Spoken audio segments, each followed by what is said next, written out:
What's going on, Bulls fans? Welcome to another episode of Chicago Bulls Central, your number one spot for everything Chicago Bulls related. And because I did drop the mailbag episode pretty early for a Saturday, I dropped it right at midnight on Saturday, at least midnight my time. We got a couple of more voicemails in and a text message, so we're going to dive back into the mailbag. We're also going to talk about Debo and Dalen Terry going off in both Drew League and a Pro-Am. We're going to get into all that and more on today's Chicago Bulls Central.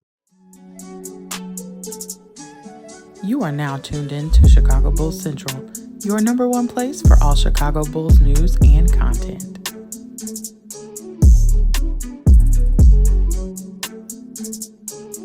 All right, Bulls fans, so let me be clear. First up, we're not going to make a big deal out of Drew League. We're not going to make a big deal out of the crossover Pro-Am either. That one's hosted by former Bull Jamal Crawford. But we're not gonna make huge deals about it. But it's news in Bulls, so we're gonna talk about it some.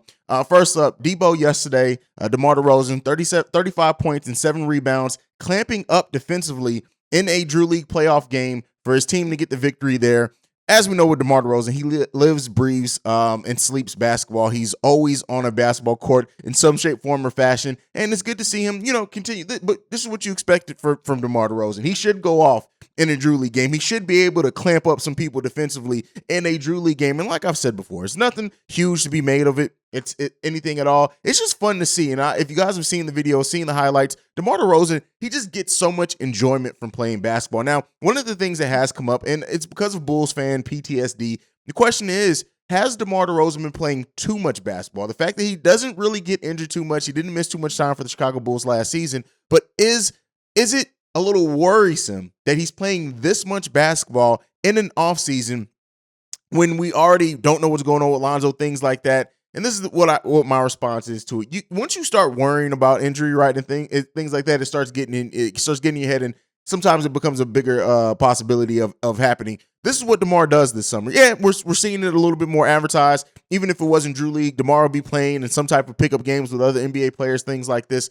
I just look at it this way. DeMar DeRozan he's a Spartan of basketball, meaning he stays in peak physical condition all year round. And so, yeah, I'm not worried about it in that sense. I just am glad to see DeMar. It's a fun thing to get some highlights in. It's a fun thing to get some, to see it. And I'm going to play a highlight or two here over the course of this video of talking about it. But it's just fun to see 3 blocks in a row from DeMar DeRozan. Crazy. Shout out to DeMar for the work he's been putting in and the work ethic he's teaching the young players as well. And one of those young players that he's taken under his wing, or hopefully we will see take under his wing, is Dalen Terry, who in the crossover Pro-Am put up 56 points, 15 rebounds, and 7 assists. Again, I'll play some of those highlights here. Not anything huge to be made of it. Let's be clear here. But one of the things that, like with Patrick Williams, like what we said, in saying, hey, you can see Patrick Williams' handle got tighter. Dalen Terry, I don't expect, and nobody should expect him to have any this type of impact. But the thing that makes him and could make him such a useful weapon on the Chicago Bulls bench is the fact of his stat stuffing ability. He's going to stuff that stat sheet. And it may not be every single game in every single category, but you're going to look at it. You're going to see some games where he has 5-6 assists. You're going to see some games where he has 3 steals. You're going to see some games where he has 10 or 12 points, maybe even more than that. You're going to see some games where he has a bunch of rebounds. You're going to see that. Dalen Terry is a dog.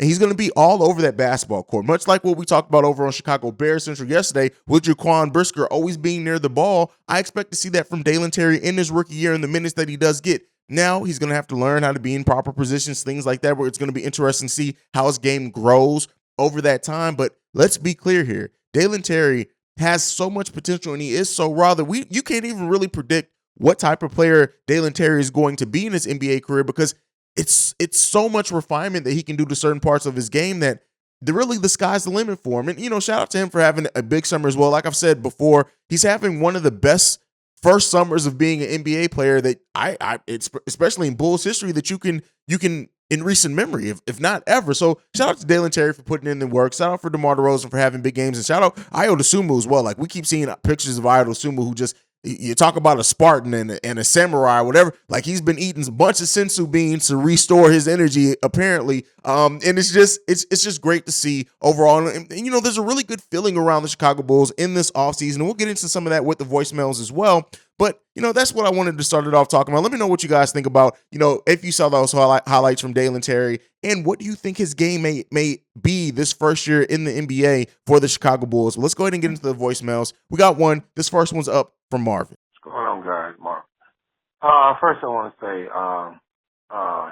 hopefully Justin Lewis can get it together, guy. Hopefully his injury is not as bad as it seems, and he can get back on the grind, trying to get back to the Bulls. Good luck, guy, and let's see if we can get you back. Second, I want to talk about the Bulls. All right, first of all, I know a lot of people know this, but I don't know if we recognize it as well as we should. The Bulls last year had quite a few injuries, and from Caruso to Lonzo Ball to Green to Zach to DeMar DeRozan. If we can stay healthy, I preach health all the time. If Bulls can stay healthy, think of this guy. Derrick Jones Jr. doesn't have to play as much 5. Javonte Green doesn't have to play as much 4. Caruso, if we can keep him healthy, he can stay with the second team. Those guys I just mentioned are second-tier players. Those are the ways that we get the minutes down for DeMar and for Vooch, and basically keeping Zach together. If we look at that and we just critically just go down our bench, we got a pretty good team here, guys. Health is key. Remember, we were healthy the first half when Lonzo was there, and we were a number 1 seed in the East. After the health diminished, we fell. Our defense, the Bulls in pace were 14th, and the overall offense were 13th. We are right there. We get our defensive prowess back, I think we'll be okay. The emergence of Patrick Williams, as well as I know everybody else knows, is critical for the Bulls this year. Him taking more shots, being more aggressive, takes the load off of DeMar, and we won't have to say he's also ball dominant so much. Running and actually getting better shots from Vooch also. One more last fact I wanted to put out to everybody. A lot of people probably hadn't realized this, but Lonzo Ball and Patrick Williams had played nothing but 5 games together, a total of 117 minutes in their career on the NBA floor. Let's see what that turns out to be, guys. I don't want to make this very long haze, so I just want to say I've seen your episode last night. You said Saturday, so I don't know if you're going to play this, but I just want everybody to be optimistic about the Bulls this year, and let's preach health. Health and Billy Donovan letting each one of these guys play well should help this team a long way. Take care, guys. And as Marvin, he's always the voice of reason in the Bulls community and in the Chicago Bulls Central community as well. Talking about Justin Lewis, yeah, it does suck for Justin Lewis, right? And I have a whole video on that so far, so I'm not going to really talk about that too much. But, praise up to Justin Lewis, and we'll see how the Bulls respond to this. Do they pull this 2-way deal? Does he stay on that? Do they give the 2-way to another player, but somehow maybe convert him to a G League deal or a camp deal to where you can still stay under contract, and once he is back from surgery, still work out in the building, things like that? We'll see what happens with Justin Lewis and what the Bulls' plans are for him. But yeah, it definitely does suck, and he definitely could be a player that we could have used. I didn't expect him to see very many minutes just because of like what's going on with Marco, Derrick Jones Jr., things like that. But it does suck to see. Now, one of the things that Marvin also talks about is the emergence of P. Will and him being more aggressive and how that could help the Bulls. Any type of growth for the Chicago Bulls team is really going to come, as I've said and talked about a lot, from growth of Patrick Williams, from the growth of continuity and what that means as far as these players working better together. But I love what Marvin also ends this on, talking about Lonzo and P. Will only playing 5 games together. And that's something that I think is missed by some Chicago Bulls fans. They are supposed to be the defense in that starting lineup, and they both have, look at them. They both shoot the ball amazing percentage-wise. Of course, we need to see Patrick Williams do it at a higher clip, but they bring a different aspect and dynamic to that Chicago Bulls team, and we really didn't get to see much of that. I would love to see what Lonzo looks like doing some pick and rolls and things with Patrick Williams. Patrick Williams also doing more ball handling. Patrick Williams and Lonzo Ball are the 2 players that are there for big and what they can bring to the defense, especially considering the other starters aren't the greatest defensively, but also they're both the 2 players that I want to see Billy Donovan do more and utilize better, specifically in half-court sets, bring out a little bit more of their skill set. So really, I always talk about the growth of this team coming by the development of Patrick Williams, but a big part of that also comes by unleashing Lonzo Ball a little bit more, letting him do more half-court things, letting him, and shout out to when I was on Locked On Fantasy NBA, it was a stat that I didn't even know that apparently Lonzo Ball is the best playmaker on the Chicago Bulls as far as looking at the difficulty of passing, how he gets other players opens, the easy shots he gets other players. And that wasn't, let me not say that was super surprising for me because we know what he does out in the transition and things like that.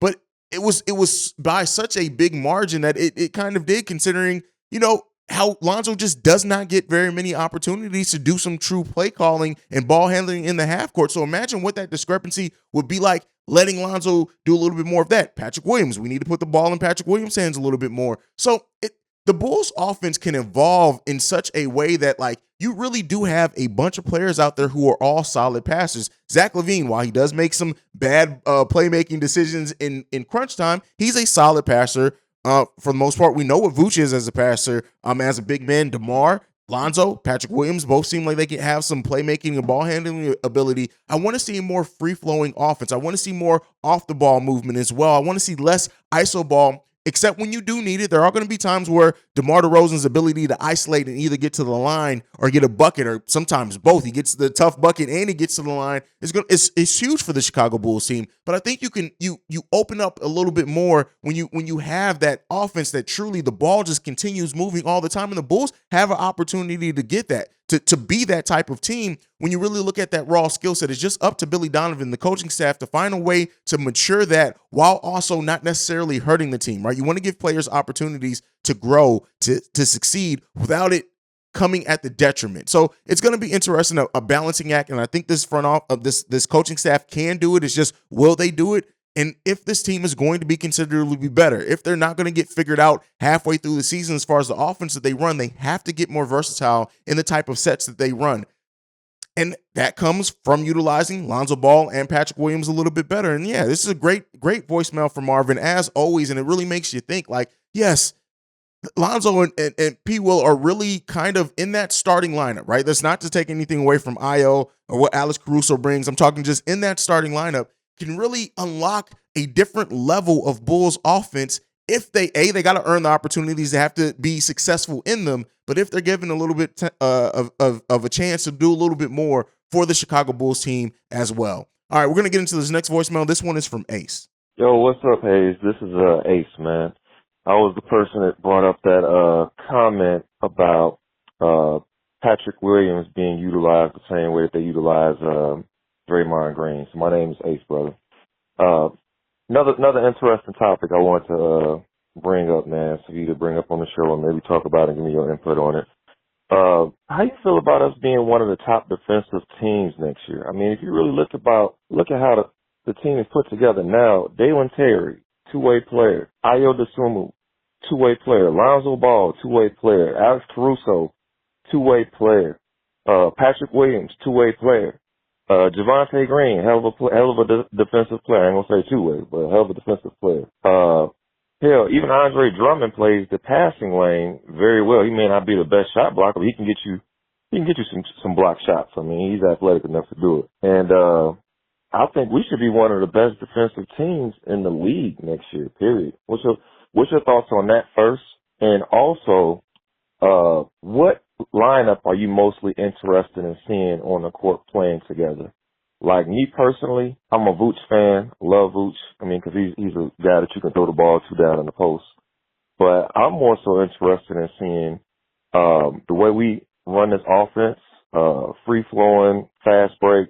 I really want to see the starters play with Andre Drummond, when he comes off the bench. I would like to see him get some starter run with those guys. Not saying he's going to start, but I would love to see him playing with the starters. I mean, he's a hell of a rebounder, outlet passes. The guy, I don't know if you've seen that video of him handling the ball that they put out this summer, but the dude can actually dribble a little bit. He can pass the ball. Like, I was surprised to looking at some of the stuff I saw on Andre Drummond. What lineup are you mainly looking forward to seeing out there playing together, brother? Even something with Dalen Terry. Like, Dalen Terry, you could put a lineup out there with Lonzo Ball, Alex Caruso, Dalen Terry, Patrick Williams. hell, you can throw in Io DeSumo. You can play small ball, all different. It's so many different crazy different options you can do, and that's just like small ball stuff. But let me know your thoughts on a couple of those things, man, and I'll let you later. All right. Ace asked two great questions in this one. What are the Bulls' chance to be a top defensive team, one of the NBA's top defensive teams last season? You got to look at it. When the Bulls were the closest form to fully healthy, right? Because you can't even really say that. Patrick Williams only played 5 games, and then even with that, Kobe White wasn't in the game, which I know Kobe White, and we're talking about defense. I get it. But with that being said, like, what is this team's defensive potential? And you look at the team was in the top 3 defense when they were closest to be fully healthy. And then even after that fall off, they still stayed in the top 10 for quite a while before eventually falling all the way down once Lonzo was gone. So I do think this team has more chances to be a top defensive team in the NBA than what some people are thinking, especially Patrick Williams, Lonzo Ball stay healthy that fully season. Io takes another leap defensively. Alex Caruso, who's a great defender as well, stays fully healthy. You're bringing in Dalen Terry. See what Dalen Terry can be. I do think that if Dalen Terry is a player for the Chicago Bulls, an impact player, is going to be on the defensive end in transition, in that energy initially in that first season. Andre Drummond. Yes, so the Bulls, I think, do have a better chance to be a top 10 defensive team than what some fans think, than even what some analysts think. Just looking at the way that they defended last season, the way that they got turnovers. When that team forced turnovers, it also made them a better offensive team because they're able to get out in transition, things like that. So I do think that there is a better chance for that. It really just depends on what and how this team really comes together, the intensity they put on the defensive end. Can they get back to what they were early in the season, forcing turnovers, getting out in transition, getting those easy buckets? Do they evolve as to more of a attack style defense now that you do have Patrick Williams and hopefully Lonzo Ball out there for most of the season? Are they better on the pick and roll defense? Does the coaching staff and Billy Donovan make better defensive adjustments than what they made at certain times last season? I do think that they have a chance to be a top 10 defense in the NBA, but it really comes down to the execution of that. When you look at it, and again, I didn't even mention Javonte Green in that and what he can do defensively, now sliding back to probably playing more 3 than 4 and what he can do there. It's going to be a very interesting way to see how this team evolves with continuity, evolves with everything, but I do think that they absolutely have a chance to be one of the better defensive teams in the league. Now, for the second question, what lineup am I most interested in seeing on the floor next season? And that, even you kind of said it, is the starting lineup. I'm just interested to see what the starting lineup looks like, the actual starting lineup, if we can get them fully healthy and keep them fully healthy for the majority of the season. We didn't really get to see that. I'm interested to see what that starting lineup, because as much as players have flaws, that's why you build a lineup. That's why team construction is important to help cover up some things. Lonzo makes Zach LaVine a better defender. Lonzo covers up a lot of the defensive issues on pick and rolls, things that Vooch has. It's a lot of that he brings in. Patrick Williams, how does he evolve playing another season at 4, adding to his body? Does he evolve to be more of a shot blocker? Does he bring more of that than what we're expecting in a team that we know we need rim protection? What does he do as a rebounder? There's things like that. I'm interested to see how this starting lineup comes together and what they end up being. That is the lineup I'm most excited for. Now, outside of that starting lineup, I am interested to see if Dalen Terry does get on the court, which I do think that he will in a limited fashion initially. What is a fast break with Dalen Terry? Or even better yet, let's take that back. What does the chemistry from the bench look like? You look at Alex Caruso, Io DeSumo, possibly Dalen Terry, Derrick Jones Jr., Javonte Green. Like, what type of intensity is our bench able to keep up? Do we have that bench mob mentality that we started off last season thinking and saying the bench mob is back before that bench mob ended up being in the starting lineup so much? Like, what does that look like? How does Io grow as a point guard and as a playmaker and things like that? Like, there are a lot of the starting lineup is the one set that I'm looking at that I'm most interested in seeing, but I'm also seeing how like certain pieces of this team fit together. How does Lonzo utilize a player like Dalen Terry on the fast break and things like that? Like, there's a lot of interest. Again, it's my favorite team, so I'm always going to have a lot of interest, but there's a lot of things that this team could evolve into that I think that some people don't necessarily see because they don't see the full picture. And I can't wait till that full picture starts taking shape for the Chicago Bulls next season. Now, this last one, we do have a text. This one's from the 224, and he asks, how can the Bulls become contenders with their current core? And the answer to that simply just is development, right? It's development. It's them learning. It's the coaching, development on the coaching staff, evolution, right? If this core is to become a championship contender, right?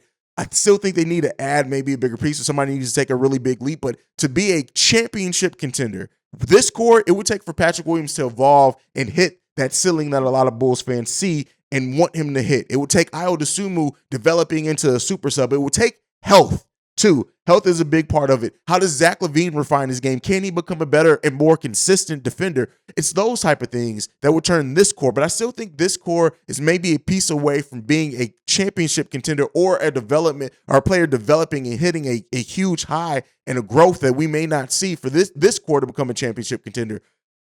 We'll see. Maybe that piece hasn't been added to this team yet, or maybe this piece is on this team. They just need to develop. But that's what my answer to that question was. It's a very great question from the 224. Again, like with voicemails, Ace said it with text. If you want your name said, please leave your name as well. I want to give you guys the proper shout outs. But that one was the one from the 224. But that is it. We may start turning weekends into mailbag episodes in general. We're getting more and more voicemails.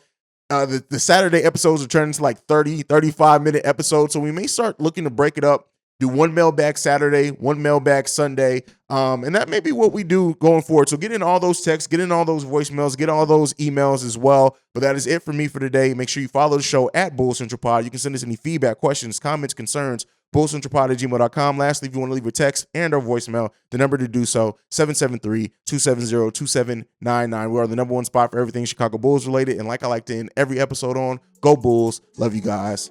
Peace, y'all. This has been a presentation of the Break Media.